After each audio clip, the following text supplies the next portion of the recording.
আসসালামু আলাইকুম। আশা করি সবাই ভালো আছেন। আমাদের এদের কাছে শিক্ষণীয়র অনেক কিছু আছে, কারণ এই মানুষটা গ্রামগঞ্জে কটকটি বিক্রি করে, গ্রামগঞ্জে ঘুরে পোলাপানের কাছে সে নিজের সংসার পরিচালনা করে এবং একটা মেয়ে মেডিকেল কলেজে হাসপাতালে ওখানে নার্সের চাকরি করে, আর একটা মেয়েও হাই লেভেলে লেখাপড়া করাইছে।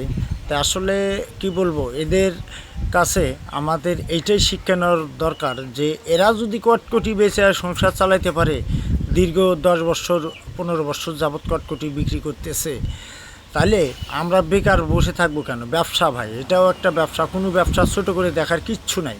কারণ আমরা বেকার বসে না থাকি, এখন পান বেচছেন, কটকটি বেচছেন, যে কোনো ব্যবসা করেন, ছোটোখাটো ব্যবসা, এটা ছোট বলা যাবে না। এটা আপনার ভাবতে হবে এটা আমার অনেক বড় ব্যবসা। হ্যাঁ, এই ব্যবসাগুলো কোনোটাই ছোট না। কর্ম